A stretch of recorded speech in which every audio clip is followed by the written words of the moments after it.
Guys इस video में हम बात करने वाले हैं इंडिया वर्सेस आईआरई के बीच में होने वाले तीसरे और आखिरी टी20 मैच की। तो भाई पहला और दूसरा टी20 इंडिया ने फिलहाल जीत लिया, सीरीज अब इंडिया के हाथ में है, तो तीसरा मैच से कोई इतना ज़्यादा फर्क पड़ने वाला नहीं है। तो इसलिए हो सकता है कि इंडिया की प्लेइंग 11 में कुछ अनएक्सपेक्टेड चेंजेस भी आपको देखने को मिल जाएं।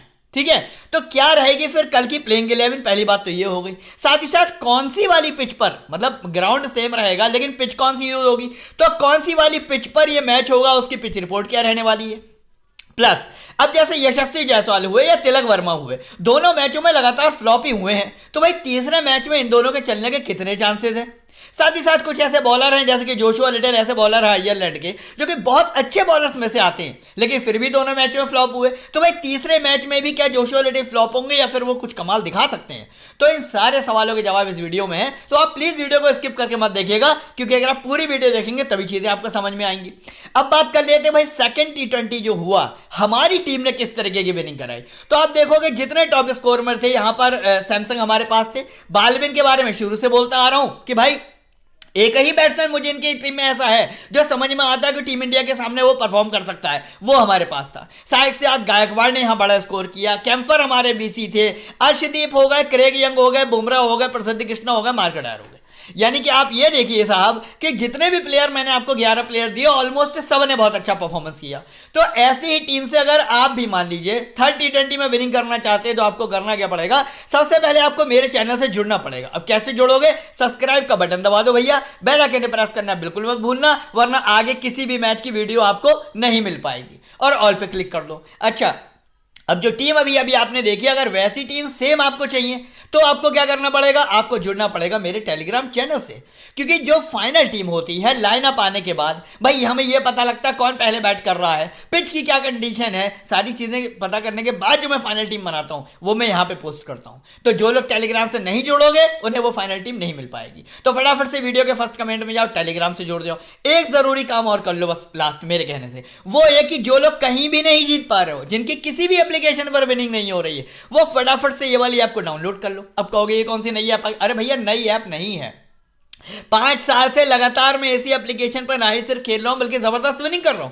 हर मैच में तकरीबन 1 लाख रुपए यहां पर कमाना बहुत ही ज्यादा आसान है। अभी मैं आपको अपना रिजल्ट सेक्शन भी दिखा दूंगा, बिल्कुल सच्चाई सबूत आपको विनिंग प्रूफ के साथ दिखा दूंगा। तो जो लोग कहीं नहीं जीत पा रहे हो, फटाफट से इस एप्लीकेशन को डाउनलोड कर लो। रेफर कोड में आपको डालना है FP11। आप लोग बार बार मुझसे कमेंट में आगे मत पूछना, रेफर कोड में FP11 डालना है। अब बात करेंगे आज के मैच की। तो भाई मैच होने वाला है आयरलैंड और इंडिया के बीच में, तीसरा और आखिरी टी20 मैच है। शाम को 7:30 बजे कल ये मैच स्टार्ट होगा। वेन्यू की अगर बात करूं तो डबलिन, यानी कि जहां पर पहले और दूसरा टी20 परफॉर्म हुआ, सेम उसी वाली पिच पर तीसरा मैच भी होगा। तो अब तो आप लोगों को अच्छे से पिच रिपोर्ट पता चल ही गई होगी भाई, 2 मैच हो चुके हैं। लेकिन तब भी जिन लोगों को नहीं पता है मैं बता देता हूं, बड़ी सिंपल सी है। पहला पॉइंट ये निकल के आता है कि बैटिंग फ्रेंडली पिच है और यहां पर आपको अच्छा खासा स्कोर बनता हुआ दिखता है, लेकिन कब? भैया जब बल्लेबाज अच्छे होंगे तभी तो बनाएंगे। यानी कि जाहिर सी बात है, आईआरई अगर फर्स्ट बैट करने आई तो भैया मैच का स्कोर आपको 130 से लेकर 150 ही देखने को मिलेगा। वहीं अगर इंडिया फर्स्ट बैट करने आई तो 150 से लेकर 180 तक भी स्कोर जा सकता है। पहली बात तो ये हो गई। अब बात करोगे भैया पेस वर्सेस स्पिन की, तो मैं आपको बता दूं, आपको पता होगा कि जो भी पिच जो है वो बैटिंग फ्रेंडली होती है वो हमेशा पेसर्स को सपोर्ट करती है, और उस पिच पर क्वालिटी स्पिनर्स भी विकेट ले लेते हैं। और जो स्लो विकेट होता है वहां पर स्पिनर्स अपना ज्यादा कमाल दिखाते हैं और कुछ ही पेसर वहां पे विकेट ले पाते हैं। तो इस पिच पे आपको पेसर्स ज्यादातर विकेट निकालते हुए दिखेंगे, तो पेसर्स को अपनी टीम में आप ज्यादा जगह दीजिएगा। अब मैं आपको दिखा देता हूं इसी पिच पर हुए कुछ रिसेंट मैच, तो आपको और ज्यादा क्लियर हो जाएगा। अब देखो इंडिया फर्स्ट बैट करने आई तो भले ही, है ना, ये हम बात कर रहे हैं सेकंड टी20 की, भले ही इंडिया के 2 प्लेयर अच्छे प्लेयर फ्लॉप हो गए, यशस्वी जायसवाल फ्लॉप, तिलक वर्मा फ्लॉप, लेकिन शुभमन गिल हो गए, रिंकू सिंह हो गए, गायकवाड़ हो गए, सबने मिलकर स्कोर किया और 185 तक स्कोर पहुंच गए, मात्र 5 ही विकेट गिरे। तो भाई बैटिंग फ्रेंडली पिच है। और वहीं आईआरई जब खेलने आई उसने भी 152 रन का स्कोर किया, अच्छा स्कोर है आईआरई के हिसाब से। यहां पेसर्स को मिले 9 विकेट और स्पिनर्स को मिले महज 3 विकेट। अब देख लेते हैं हम ये वाला मैच, तो ये आपके इतने ज्यादा काम क्यों नहीं आएगा मैं आपको बता दूं, क्योंकि भैया बारिश हो गई थी यहां पर, है ना, आपको पता ही होगा, डीएलएस मेथड अप्लाई हो गया था, लेकिन उसके बावजूद 139 रन का स्कोर आईआरई ने कर दिया, मतलब अच्छा यहां पर स्कोर बन रहा है। साथ ही साथ पेसर्स को मिले 7 और स्पिनर्स को मिला 2। यही अगर मैच पूरा हो जाता, है ना, अगर मैच पूरा हो जाता तो जाहिर सी बात है कि पेसर्स के खाते में और ज्यादा विकेट गिरने की संभावना थी। तो अब आपके पिच रिपोर्ट अच्छे से समझ में आ गई होगी। चलो अब बात करेंगे फाइनली दोनों टीमों की हेड टू हेड परफॉर्मेंस में। तो आपको मैं क्या ही बताऊं, आपको पता है आईआरई ने तो इंडिया को हराया नहीं है और इंडिया 4 बार आईआरई को हरा चुकी है, ये तो एक बात हो गई। अब बात करेंगे आईआरई की प्लेइंग 11 की। देखो जहां तक कि मेरे पास अभी तक लेटेस्ट न्यूज है, आईआरई ने अभी तक कोई भी अपने अंदर जो चेंज है ना प्लेइंग 11 में वो पब्लिकली अनाउंस नहीं किया है। यानी कि बालविन के संग पॉल स्टिलिंग आपको अगेन ओपनिंग करते हुए दिखेंगे, एल टकर आपको 1 डाउन आएंगे, एस टेक्टर आपको 2nd डाउन आएंगे, कैम्फर जो इनके ऑलराउंडर है वो 3rd डाउन आएंगे, इसके बाद डॉकर है, मार्क कडार है, मैककार्थे, क्रेग यंग है, जोशुआ लिटिल और बीवाईटी। यही स्क्वाड आपको मिलेगा, तो स्क्रीनशॉट ले लो, आपको टीम बनाने में आसानी रहेगी। अब इंडिया से बात कर लेते हैं। देखो यहां आपको बहुत सारे चेंज देखने को मिलेंगे, पता है आपको, बहुत सारे चेंज। पहली बात तो यह कि आपको प्लेयर्स में चेंजेस देखने को मिलेंगे। दूसरी बात यहां पर ऑर्डर भी चेंज आपको देखने को मिल जाएगा। क्यों, किस लिए, कैसे होगा ये सब मैं बताता हूं। देखो अभी तक क्या हो रहा था, जायसवाल गायकवाड़ के संग ओपनिंग कर रहे थे, तिलक वर्मा 1 डाउन आ रहा था, उसके बाद संजू सैमसन, रिंकू सिंह, शिवम दुबे, वाशिंगटन सुंदर। अब या तो वाशिंगटन सुंदर चूंकि 2 मैचों से जबरदस्त मतलब बुरी तरीके से फ्लॉप हो रहा है, ना बैटिंग में चल रहा है ना बॉलिंग में चल रहा है, हो सकता है शाहबाज अहमद को टीम लेकर आए। पहला चेंज तो ये हो गया। उसके बाद जैसा कि टीम इंडिया ने पहले ही कहा था कि हम वर्ल्ड कप की तैयारी कर रहे हैं, हम मोस्ट ऑफ द प्लेयर्स को चांस देंगे। हो सकता है रवि बिश्नोई, अर्शदीप, प्रसिद्ध कृष्णा, बुमराह, तो बुमराह की तो मैं बात नहीं कर रहा हूं, लेकिन रवि बिश्नोई, अर्शदीप और प्रसिद्ध कृष्णा में से किसी एक बॉलर को रिप्लेस करके किसी दूसरे बॉलर को भी यहां पर मौका दिया जाए। एक चेंज यहां पर ये हो सकता है, ठीक है। अब एक और चेंज मैं आपको बता दूं यहां पर क्या हो सकता है। तीसरा चेंज यहां पर ये हो सकता है कि जैसा कि आपने देखा रिंकू सिंह और शिवम दुबे को पहले और दूसरे टी20 में ना बहुत ज्यादा मौका नहीं मिला था, है ना, सॉरी पहले टी20 में बहुत ज्यादा मौका नहीं मिला था, लेकिन जब दूसरे टी20 में मौका मिला तो भाई दोनों लोगों ने कांड किया, दोनों लोगों ने अच्छा स्कोर किया। तो जब टीम इंडिया देख रही है कि इनके अंदर एबिलिटी है, जब टीम इंडिया देख रही है कि जायसवाल और तिलक वर्मा नहीं चल पा रहे हैं, तो ऐसा भी हो सकता है कि रिंकू सिंह और शिवम दुबे का ऑर्डर ऊपर कर दिया है। तो मेरो ऐसा बिल्कुल हो सकता है, डेफिनेटली हो सकता है। फिर दूसरी बात यह भी है कि भाई टीम इंडिया बोल रही है हम सबको मौका देंगे, हम सबको मौका देंगे, तो हो सकता है कि आपको रिंकू सिंह और शिवम दुबे का ऑर्डर भाई साहब ऊपर दिख जाए, तिलक वर्मा को नीचे कर दिया जाए, रिंकू सिंह और शिवम दुबे को ऊपर कर दे, उसके बाद संजू सैमसन की बैटिंग आए। तो ये 3 से 4 जो चेंजेस मैंने आपको बताए, ये आपको इंडिया की प्लेइंग 11 और ऑर्डर में पक्का से मिल सकते हैं। 2 मैच इंडिया जीत चुकी है, तीसरे वाले में पक्का से एक्सपेरिमेंट करके चलेगी वो। तो इसलिए आप इस बात का बहुत ज्यादा ध्यान रखना कि फाइनल टीम जो होगी वो मैं टेलीग्राम पर ही बता पाऊंगा। क्यों, क्योंकि लास्ट मोमेंट पे जो प्लेइंग 11 होगी, जो बैटिंग ऑर्डर होगा, उसी के हिसाब से टीम को हमें चेंज करना पड़ेगा, समझ रहे हो। आगे बात कर लेते हैं अब यहां पर प्लेयर वाइज एनालिसिस की। सुन लो यहां पर एल टकर, पहले टी20 में मुझे इनसे बहुत ज़्यादा उम्मीदें थी और मैं सच होता है मैंने इनको अपनी टीम में लेके भी गया था और इनका सेलेक्ट हुआ परसेंटेज संजू सैमसन की तुलना में बहुत ज़्यादा था। उसकी कई सारी वजह ये थी, पहली वजह ये थी सबको पता था कि टक्कर की बैटिंग आएगी आएगी, और भैया संजू सैमसन के ऊपर जो टॉप ऑर्डर है वो बड़ा ज़्यादा मजबूत है, तो हो सकता है संजू सैमसन को 1-2 ओवर ही खेलने को मिले। लेकिन हुआ क्या, हुआ ये कि भैया दोनों टी20 में एल टक्कर ने बुरी तरीके से बेइज्जती करवा दी। तो इसलिए अब क्या करना है भाई, आपको दिख रहा है आउट ऑफ फॉर्म है, तो जाहिर सी बात है नहीं लेके जाओगे ना, ड्रॉप कर दो। संजू सैमसन की बात करूं तो ये बात मैंने आपको सेकंड टी20 की वीडियो में बताई थी। भले ही 2nd डाउन पर बैटिंग करने आ रहा है, लेकिन ऐसा नहीं है कि जायसवाल, गायकवाड़ या उसके बाद तिलक वर्मा इनमें से कोई आउट नहीं होगा। आउट हुए ना, दोनों आउट हुए और संजू सैमसन को मौका मिला तो पेल दिया उसने, 40 रन पेल दिए भाई सब। तो इसलिए संजू सैमसन यहां पर पहली बात तो एकमात्र चॉइस है आपको, एल टकर को तो भूल ही जाओ आप। अब बात करूंगा आईआरई की। पहले टी20 में भी मैंने आपको बोला, दूसरे में भी बोला और अब फिर से तीसरे में बोल रहा हूं, आईआरई की तरफ से जो बैटिंग सेक्शन है, चाहे पॉल स्टिलिंग कितने ही मजबूत और एक्सपीरियंस खिलाड़ी हुए, चाहे एस टेक्टर कितने ही मजबूत है एक्सपीरियंस खिलाड़ी हुए, लेकिन सिर्फ बालविन ही ऐसा प्लेयर है जो इंडिया बॉलिंग को समझ पा रहा है, झेल पा रहा है। इसीलिए लास्ट वाले मैच में उसने 72 रन का स्कोर किया और मैं सिर्फ एक बैट्समैन लेकर गया था बालविन, और इसी ने मुझे एक तरफा विन करवा दिया। क्योंकि लोग क्या एस टेक्टर के पीछे पड़े, पॉल स्टिलिंग के पीछे पड़े नहीं। फिर से मैं आपको गाइड कर रहा हूं, तीसरे टी20 में भी आपको बालविन को ही अपनी टीम में लेके चलना है। पॉल स्टिलिंग के लिए मना क्यों कर रहा हूं भाई, मैं आपको 2 वीडियो में ये बात बता चुका हूं, पॉल स्टिलिंग के जो रिकॉर्ड है वो इंडिया के खिलाफ बहुत खराब है भाई, नहीं चलता कभी नहीं चलता, तो इसको आपको अपनी टीम में बिल्कुल भी लेके नहीं जाना है। अब बात करिए यहां पर एस टेक्टर की, दोनों मैच में बुरी तरीके से फ्लॉप, फिर बेइज्जती करा दी यार, तो भैया कराओ बेइज्जती, हम नहीं रखेंगे तुम्हें अपनी टीम में, जाहिर सी बात है, हटाओ उसको अपनी जगह।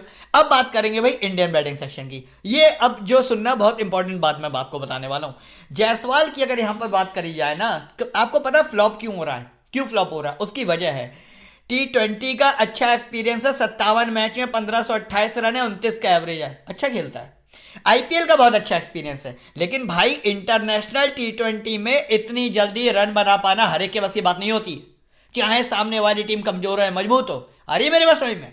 तो यशस्वी जायसवाल इसीलिए बार बार डिच हो रहा है। क्यों? उसको अभी इंटरनेशनल टी20 का इतना ज़्यादा एक्सपीरियंस ही नहीं है। अगर इससे पहले का भी आप स्कोरिंग पैटर्न देखोगे ना, 3 मैच खेले थे इसने और 3 में से एक ही मैच में बड़ा स्कोर किया था, 2 मैच में कंटिन्यू फ्लॉप हुआ था। ये जो 24 और 18 बना दिए ना, मुझे लग रहा है ये भी एहसान किया इसने टीम इंडिया के ऊपर। तो पता नहीं क्यों मेरी सिक्स सेंस बोल रही है यार ये कल फिर से फ्लॉप होने वाला है। तो हम एक काम करते हैं, हम एक दांव खेलते हैं, हम इसको ड्रॉप करके जाते हैं। मैं आपको और प्लेयर बताऊंगा जो बिल्कुल कंप्लीटली फॉर्म में चल रहे होंगे। बात करी जाएगी गायकवाड़ की। पहले मैच में मौका मिला 19, दूसरे मैच में मौका मिला 58। गायकवाड़ ने दिखा दिया कि भले ही वो आईपीएल अच्छा खेलता हो, लेकिन इंटरनेशनल टी20 में भी उसके स्कोरिंग पैटर्न अच्छे होते हैं। तो गायकवाड़ ने मेरा दिल जीत लिया, इसको आप अपनी टीम में लेके जाओ। अब बात करूंगा यहाँ पर तिलक वर्मा की। तिलक वर्मा की अगर बात करूं, इसने मुझे ओडीआई में भी हराया। कौन से ओडीआई पता याद है? अब इंडिया वेस्ट इंडीज की सीरीज हुई थी, उसमें इसने मुझे हराया, है ना। इसने मुझे इन दोनों मैचों में भी हराया। तो भाई अब मेरी तो यह हो गई दुश्मनी, मैं तिलक वर्मा बिल्कुल नहीं लेके जाऊंगा यार। 2 मैचों से लगातार फ्लॉप हो रहा है। अब मतलब ऐसे ऐसे बॉलर जो मतलब अच्छे खासे जो है वो विकेट को ना चटका पाए, वो इसको अगर आउट कर दे रहे हैं, तो मतलब क्या ही तुम खेल रहे हो यार, समझ में नहीं आ रहा है। तो तिलक वर्मा पे अगर आपको भरोसा नहीं हो रहा है ना, तो ड्रॉप कर दो भाई, कोई बहुत ज़रूरी नहीं है। वो आईपीएल का स्पेशलिस्ट है, मैं मानता हूँ। इंटरनेशनल टी20 का इतना ज़्यादा स्पेशलिस्ट नहीं है, 7 ही मैच खेले उसने। माना कि 35 का एवरेज है, लेकिन फिलहाल इस सीरीज में अगर वो नहीं चल पा रहा है, तो मैं रोहित शर्मा को ड्रॉप कर देता हूँ भाई। तो फिर ये तो तिलक वर्मा है, तो ड्रॉप कर दो मेरे हिसाब से।